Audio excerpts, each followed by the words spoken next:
is bring in the corners. Sorry, first the corners.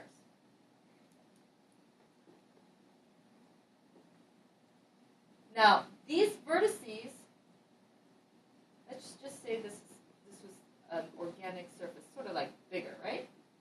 These vertices stay intact. Bring in the corners to create a circle, a sphere, right? This is the basic concept of polygonal modeling of organic characters. Okay? You're sculpting, but you're working with a mouse, and you're working with vertices, and all of a sudden you're going to be like, what do I do? Right? If you want to create a spherical shape, you got to bring in the corners, and you got to leave the midlines out. Okay? So with that in mind, we're going to start. Now it's three-dimensional, so you're going to be doing this at all times. Like meaning from all angles. You're going to be bringing in the corners and keeping the midlines out to make it rounded. If you can understand that, then this is going to be easier for you. Okay? I'm going to do subdivision width to 2. Okay?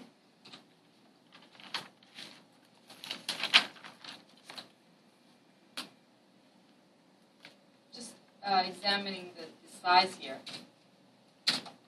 Okay, and what I'm going to do also is I'm going to turn on my move tool,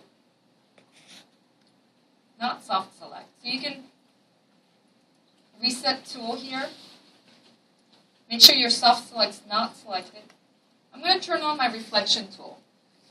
And that's because it's really important to model symmetrically. Okay.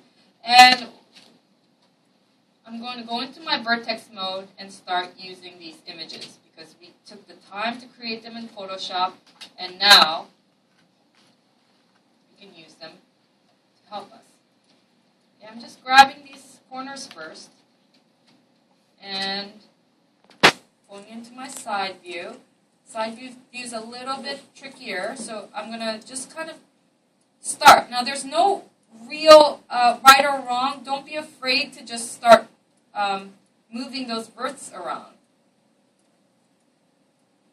Okay? But as you can see, I'm kind of liking the fact that I have very few vertices still. There's going to be limitations. Okay? So now I have pretty much done all I can do with the number of vertices using these side panel and front panel. But when I look at it in my perspective, it looks like it's sort of starting to take form, but could you guys describe with adjectives what it looks like? I'm sorry?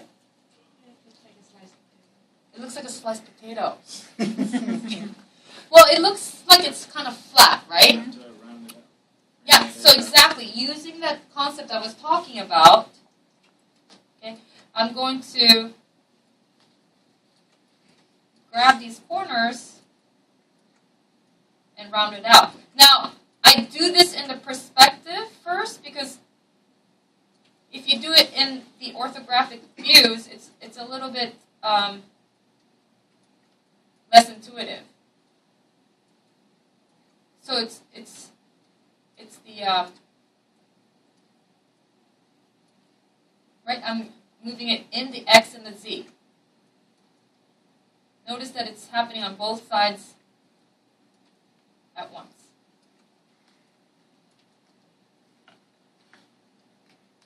And this guy goes up like that, and this guy goes down like this. Okay, and now I'm going to take a look at it again using these views. Now it's going to start looking more like maybe like a faceted, I don't know, little stone or something, like a diamond. Okay?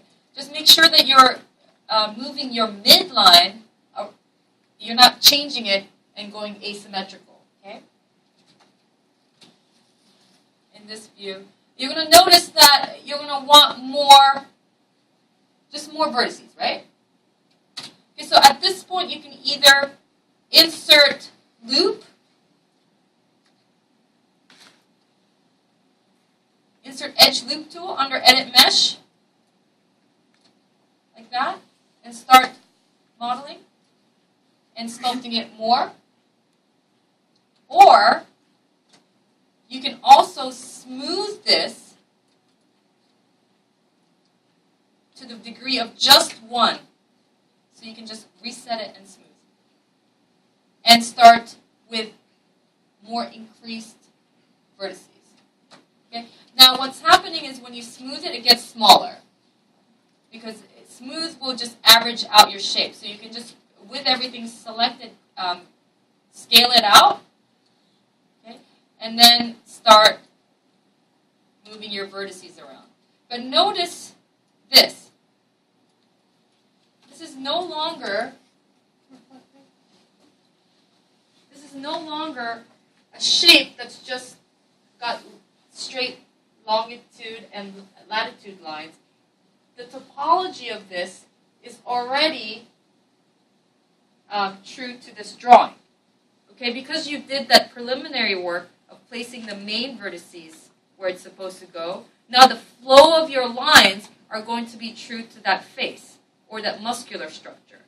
Okay, so when you see characters that are just made with like flat spheres, right, you can tell that the actual surface is not contoured properly to muscular structures.